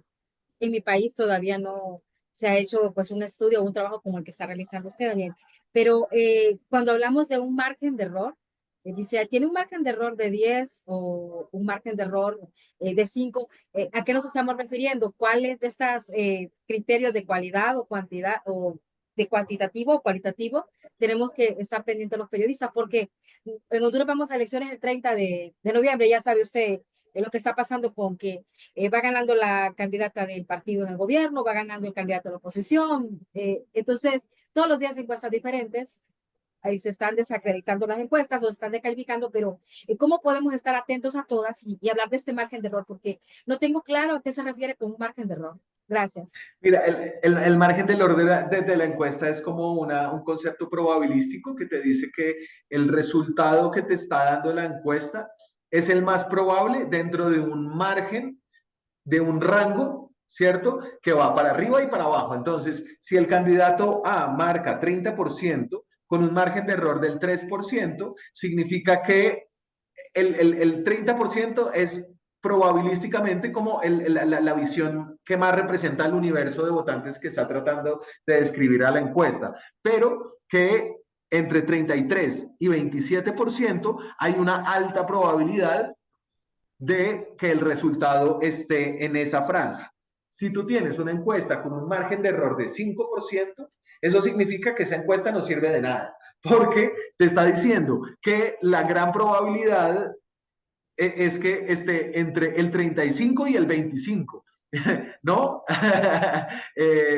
Y eso es cualquier cosa, ¿no? Y eso es cualquier cosa. Una última pregunta. ¿Hay empate técnico en las encuestas? Porque también se ha hablado de un empate técnico entre el candidato A y el candidato B. Sí, sí, y un empate técnico yo creo que hay que comunicarlo así, ¿no? Entonces, cuando a ti, por ejemplo, te dan una encuesta entre dos candidatos, es una buena encuesta y entonces es una encuesta que tiene un margen de error de 3%, digamos. Y el candidato A tiene 30% y el candidato B tiene 32%. Esos dos candidatos están en empate técnico porque ambos resultados están dentro del margen de error de la encuesta. En este caso, para una encuesta con un margen de 3%, el margen es de 33 a 27. Entonces, si los candidatos ambos están ahí, yo comunicaría ese resultado como un empate. ¿No? Aunque la gente va y mira y dice, ay, no, pero mira, él va ganando por un poco. No, ahí la encuesta no te va a dar mucho más, ¿no? Y sobre todo uno tiene que saber comunicar que hay ahí un empate técnico y realmente no se sabe cuál es el ganador, ¿no? Hay uno que aparece ligeramente arriba, pero pues eso es simplemente una pequeña probabilidad. Última pregunta, ya no abuso. Antes no preguntaba, hoy pregunto todo el día, pero es que este tema es como bien actual en este momento de mi trabajo. No es contraproducente estarle dando información a nuestra audiencia de que el voto de las mujeres, el voto de los hombres, el voto de los jóvenes, de los adultos, el voto de las grandes ciudades, el voto del área rural, ¿cuánto es recomendable hablar de esas encuestas? Porque no se quiere hacer incidencia en la decisión personal, porque va a elegir, ¿verdad? Soy candidato, pero sí hay que informar a la población. Pero es sano decir que los jóvenes están con candidato A, pero los adultos mayores con el candidato B. ¿Vale la pena desglosar toda esa información, Daniel? Yo creo que sí, cuando estás hablando de la encuesta y de un... yo creo que las encuestas son como un elemento en un cubrimiento, ¿cierto? Y un elemento como científico, metodológico, robusto, que te ayuda a leer la opinión pública. Yo lo que no haría es centrar siempre la reportería en las encuestas, ¿no? Y yo en ese sentido creo que es valiosa la historia de cómo la silla tiene como esta relación de amor y odio con las encuestas, en que las ignoró totalmente en unas épocas y volvió a retomarlas. Yo sí creo que es muy importante no cubrir las elecciones, primero, no solo con encuestas, sino como carreras de caballos, solo quién va a ganar. ¿No? En las elecciones uno puede hablar de una cantidad de cosas muy chéveres. ¿Qué emociones suscita cada persona? ¿No? Los programas de esa persona, su trayectoria, quién es. Un periodista puede agregar mucho haciendo buenos perfiles de esa persona, contando sus antecedentes, contando cómo se maneja en privado, contando su carácter, ¿no? Entonces yo sí creo que el cubrimiento electoral no puede caer en simplemente, no, la encuesta dice esto ya y estas son las elecciones. Y se pueden hacer una cantidad de cosas más, pero por ejemplo las encuestas sí son una herramienta muy útil cuando tú pues vas a hacer un debate presidencial y hay 15 candidatos, ¿no? Puede haber 15 candidatos o 10 candidatos, pero hay 3 o 4 o 5 que tú sabes que no, esos candidatos no importan, ¿no? Nadie está hablando de ellos y las encuestas son un buen mecanismo para decir, mira, yo voy a hacer un filtro, si tú no marcas más del 3% en varias encuestas, chao, no, te voy a ignorar pues porque necesito como concentrarme en la gente que realmente tiene una representación, tiene un arraigo, tiene un chance, tiene una posibilidad, porque cuando tú tienes un panorama tan fragmentado, pues terminas dividiendo la atención de tu audiencia y no sirviendo tu propósito como de orientar realmente lo que importa en esa elección.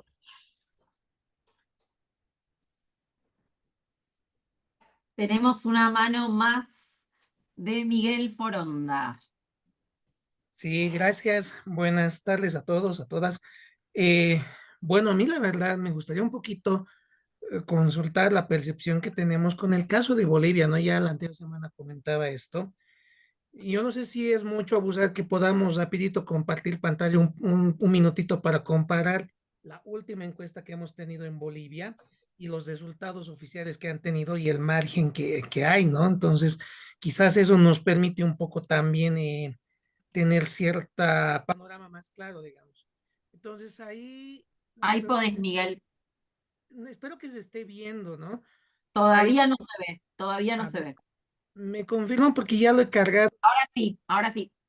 Ya, por ejemplo, aquí tenemos el dato de los resultados de las elecciones que da al PDC con 32% y Libre 26%. Ese es el resultado oficial que hemos tenido, ¿ya? Ahora, lo que quiero ver es compartirles la última encuesta que hemos tenido justamente en la semana antes del voto, ¿ya? Y esto es lo que a mí me llama la atención, porque hay una diferencia bien interesante que acá en Bolivia se han dado muchas interpretaciones, digamos, del por qué ha pasado esto. Entonces, cargo pantalla. Porfa, si se ve. Sí, se ve, se ve. Okay, miren, si ustedes se fijan, aquí tenemos 21% y 20%. Y aquí, ¿qué es lo importante? El que estaba figurando en primer lugar, que era el partido o la Alianza Unidad, ha acabado en tercer lugar, ¿ya? Si recuerdan el anterior cuadro que compartió, que eran los resultados oficiales. Y el primer lugar, que según en las encuestas estaba en quinto lugar, ¿ya? Entonces aquí en Bolivia surge esta pregunta, ¿qué ha pasado con las encuestas? Incluso se cuestiona, hay quienes cuestionan si realmente son útiles o no. Ahora, un apunte importante, las encuestas en Bolivia tienen que ser autorizadas por el Tribunal Supremo Electoral, por empresas que se registran antes de los comicios. Se supone que estas encuestas, en este caso esta que estamos viendo, cuenta con la autorización del Tribunal Supremo Electoral y que ha sido analizada sus metodologías y todo aquello. Ahora, ahí la pregunta, ¿no? ¿Qué es lo que ha podido pasar? ¿Por qué este resultado tan variable con las encuestas? Porque muestro esta última encuesta que es prácticamente con otras empresas son similares, digamos. No ha habido mucha diferencia, digamos, pero lo que ha dejado a todos, digamos, intrigados es por qué esa variante con la encuesta final y el resultado oficial que se ha sacado con los resultados de votación. Te pregunto, Miguel, ¿había muchas encuestas o pocas encuestas? Mira, si no me equivoco, eran 2 o 3 autorizadas, ¿no? O sea, oficialmente.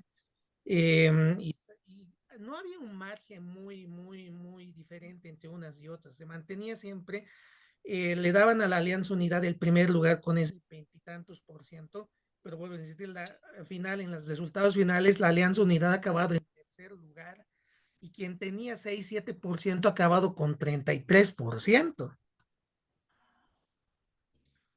Ok.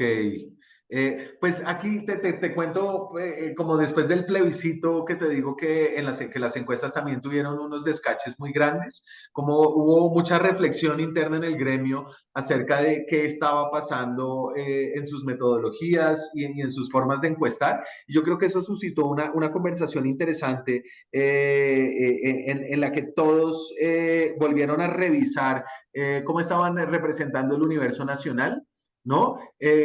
Cómo estaban haciendo las preguntas. A veces la manera en la que tú haces las preguntas puede afectar, cómo estabas presentando los tarjetones, y después de eso, sobre todo lo que ha habido es una pluralidad más grande de encuestas. Entonces, por ejemplo, en ese semáforo hay más o menos 10 encuestadoras, ¿no? O más, si no recuerdo erróneamente, pero pues entre más tengas tú, puedes como que medir mejor y tratar como de no caer en los errores o metodológicos o inducidos, ¿no? Porque sabemos que los encuestadores no son santos.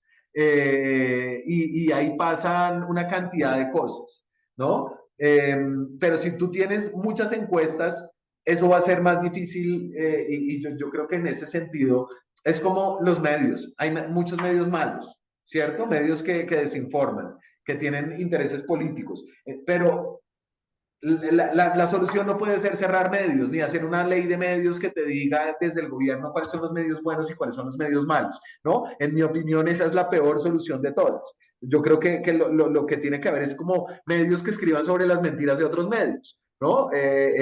Medios que cuestionen y que consideren a los otros medios también como actores dentro de su cubrimiento político. Y eso sucede mucho pues en lugares donde hay como debates políticos muy robustos, como en Estados Unidos. Sucede cada vez más, yo creo que aquí en Colombia, y debería seguir sucediendo cada vez más en todos los países donde hay como una sociedad civil vibrante que está dispuesta como a cuestionar las metodologías de las encuestadoras, pero también las metodologías de los medios, y su credibilidad y su manera de hacer periodismo, ¿no? Que creo que es una buena manera de cerrar esta conversación. Y es que el periodismo está lejos de ser infalible, ¿no? Es hecho a veces casi siempre por personas muy jóvenes, ¿no? En su base, nuestra base piramidal de reporteros son personas muy jóvenes. A mí a veces se me olvida, pero a veces veo como un chico de 20 años que está a punto de dañarle la reputación a un político que lleva 30 años escribiendo. Yo digo, Dios mío, qué responsabilidad. Pero es así. Y de acuerdo, y aquí Sabrina como dice, no, que yo creo que hay que darle el beneficio como no de la duda, sino el beneficio de su inteligencia a la gente. Y la gente va a saber cada vez más, ojalá cada vez menos gente se va a dejar como engañar por los medios malos, por las encuestas malas, y hay que darles como herramientas para que se formen su criterio y su opinión.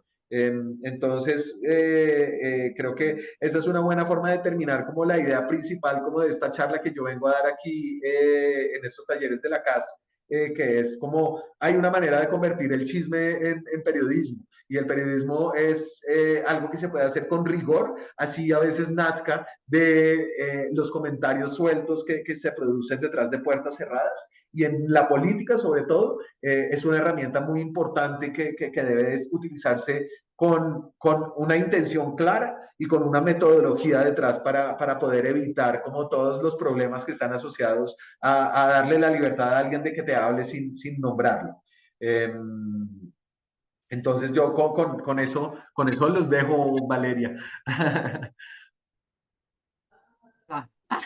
No me han dado el audio.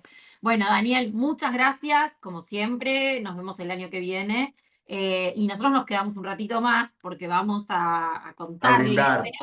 Sí, vamos a brindar y vamos a contarles que, bueno, elegimos a un par de alumnos destacados que la verdad que trabajaron muy bien durante todos trabajaron muy bien durante la No, sí, cruzada, pero déjame decir lo siempre, último. Este es el sí. grupo más participativo que hemos tenido, así que como que Menos les va mal a que no lo entrar. digo solo yo y que lo decimos Sí, con no,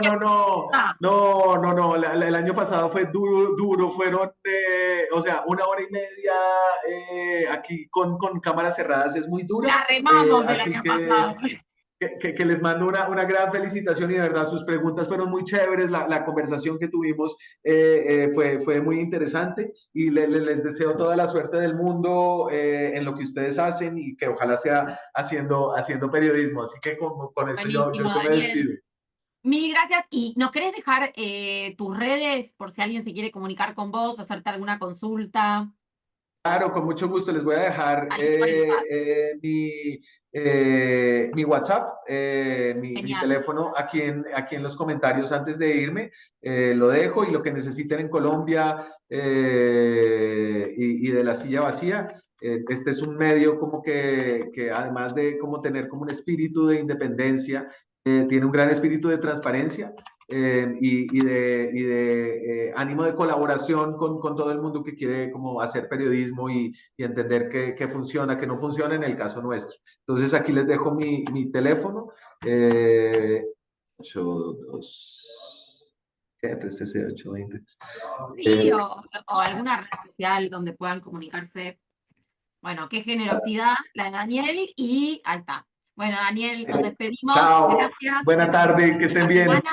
Gracias, gracias. Bueno, y ahora, para cerrar, les voy a compartir bueno, Ile se tuvo que ir, pero nos vemos mañana con Ile. Les voy a compartir un link ahí en el chat. Krishna ya está preparado, va a ser el maestro de ceremonia. Gracias por estar ahí con pantalla encendida, todo. No sé si alguien va a querer musicalizar este momento. Mariana había dicho que tenía una lista interesante para compartir. En ese link, que yo voy a compartir pantalla y lo voy a mostrar, la idea es que cada uno de ustedes, a ver si entro... Se pueden desmutear ahora, ¿eh? Nos podemos desmutear todos. La idea es... Pero a mí me parece que la música tiene que salir desde... Lo que pasa es que intenté... comparte el audio.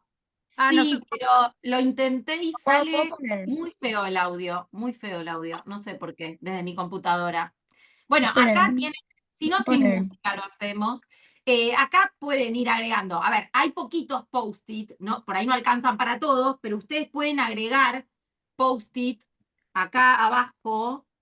Agregan un post-it cada uno si es que no alcanza. Y la idea es que acá pongan, bueno, ¿con qué se quedan, digamos, después de este taller? ¿Qué aprendieron? ¿Qué fue lo que más les gustó?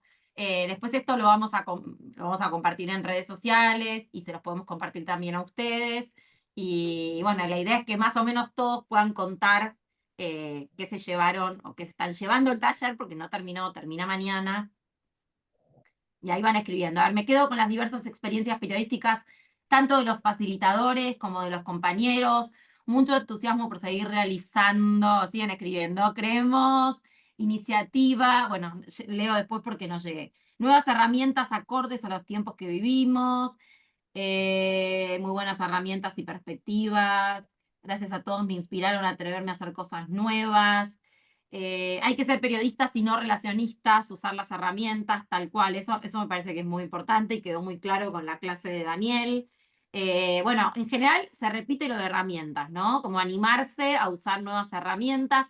Periodismo sin cuestionamiento al poder es relaciones públicas, gran frase.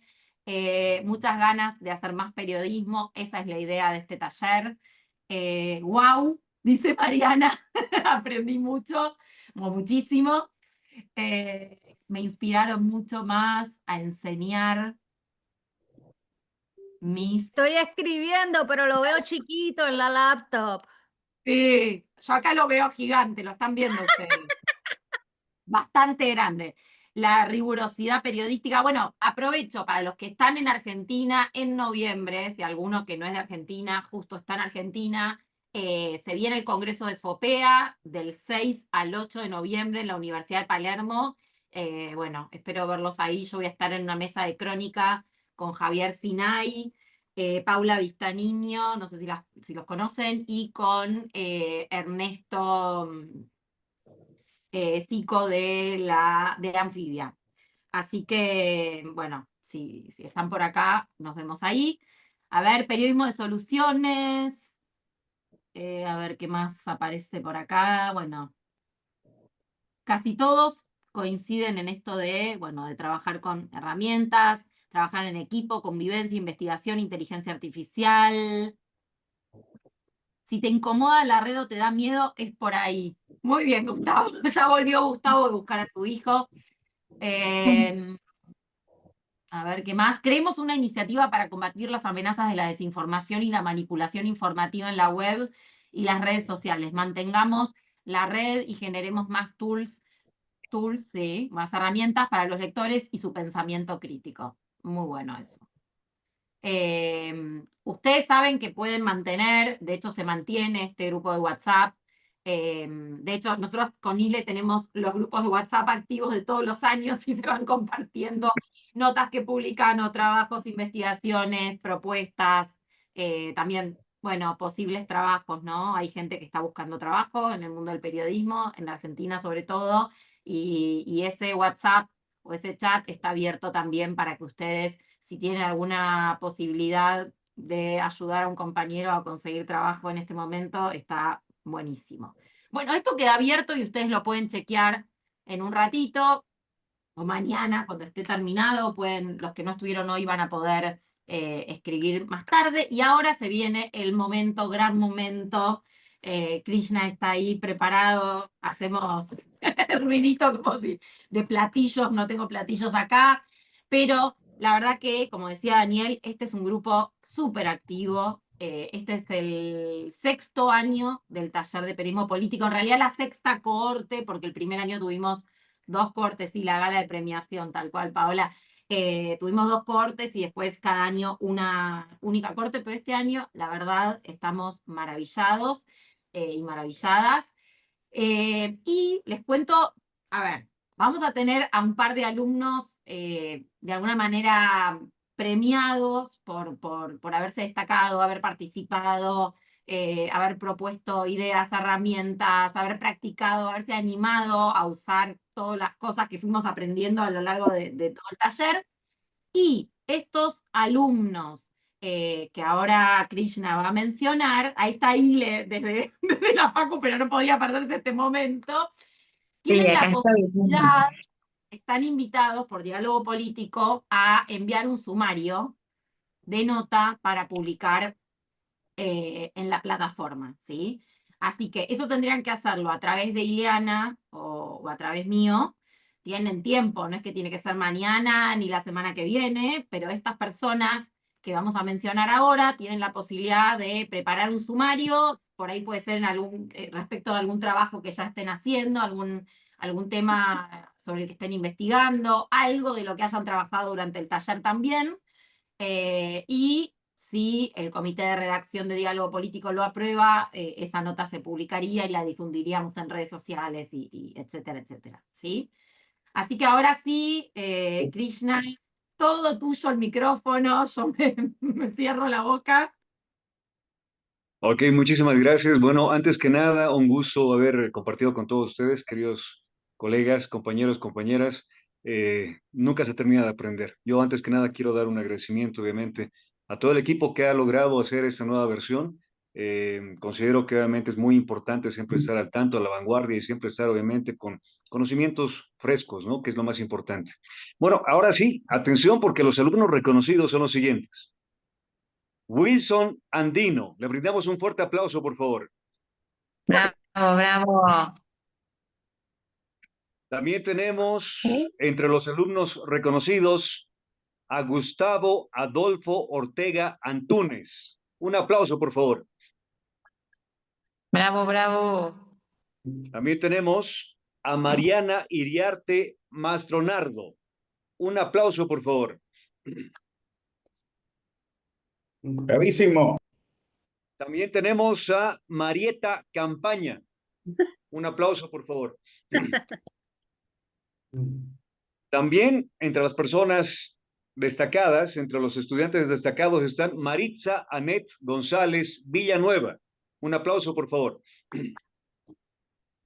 Y concluimos y cerramos con Daniela Porta.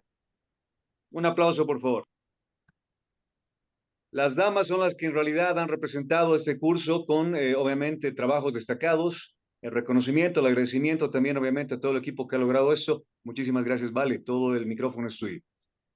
Bueno, un lujo tener esta ceremonia de premiación con este locutor de lujo, la verdad, no se puede creer. Bueno, felicitaciones a todos, en realidad, pero bueno, estas personas que fueron mencionadas por Krishna, gracias Krishna por esta maravillosa conducción. Ha sido un honor. Nada, un placer para nosotras. Y bueno, los invitamos entonces mañana a el taller con Caro Potokar de Google News Initiative. A las personas que mencionamos recién, los invitamos y las invitamos a preparar un sumario bien completito, bien atractivo para que Diálogo Político diga que sí. Le pueden escribir a Ile, me pueden escribir a mí por privado y nos mandan el sumario en las semanas que siguen, no tenemos apuro. Y por supuesto a todos los demás también los invitamos a preparar cuando quieran un sumario y por supuesto que lo enviaremos a Diálogo Político por ustedes. Nos vemos mañana, recuerden. Vale, perdón que te corte, nos falta el brindis. Nos dijiste que nos preparáramos algo. No me iba a olvidar del brindis. Pero antes del brindis, y cerramos con eso, esto se está grabando y lo vamos a subir a redes. Recuerden que quienes van a estar mañana van a recibir el diploma, el diploma extra de Google News Initiative, ¿sí? Es una clase de 1 hora y media, como siempre, con Caro Potokar, ¿sí? Así que ahora sí, levantamos las copas, los vasos, las tazas, y chin chin a todos por estas semanas hermosas que pasamos juntos. Salud. Salud. Salud. Salud. Gracias por todo. Golpe de cámaras. A ver, ¿quién puede sacar una foto? ¿Alguien puede sacar una foto? Que yo estoy grabando video y no voy a poder hacer foto. A ver si alguien puede. Todos con el vaso, la copa o lo... Yo puedo, pero me tienen que dar un segundito que ponga esto aquí, los ponga todos para que vean. Vale, todos sonriendo a cámara. Esperen todavía. Yo les digo, yo les aviso.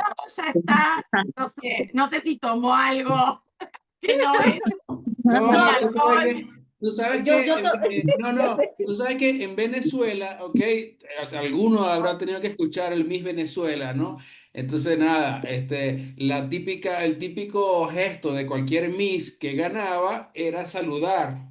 Entonces, como nunca ganó nada, yo gané un concurso, entonces tú sabes, hay que saludar y agradecer. Miren, la suerte loca. Miren, voy ahí, voy. Vamos. 1, 2, 3. Y ahora voy a ir a la otra pantalla, así que sonrían de nuevo. Vamos. 1, 2 y 3. Bravo. Bueno, Gracias. Estuvo bonito el sticker que alguien mandó, gracias. Gracias. Bueno, gracias a todos. Gracias. No se vayan. A ver, ¿otra foto? Sí. Es que la primera no la guardé y pues mi tecnología. Ahí va, sonrían. Ahora sí. Bueno, un lujo, un lujazo. Este es el periodismo que queremos, este es el periodismo que podemos tener, colaborativo, con buena onda, con esperanza, con fe, y bueno, y con Ile estamos felices de haber llegado hasta acá, con todas estas cámaras encendidas, con estas sonrisas, con esta buena onda que nos llena el alma. Así que nos vemos mañana para despedirnos, porque no queremos llorar ni nada. Vamos a extrañar y la vamos a extrañar. Sí, Así que totalmente. mañana la chapa. Te voy a extrañar a todos. Nos vemos. Gracias, un placer a todos. Chao, Voy a adiós. extrañar de verdad. Gracias, Un abrazo, Laura. buenas tardes.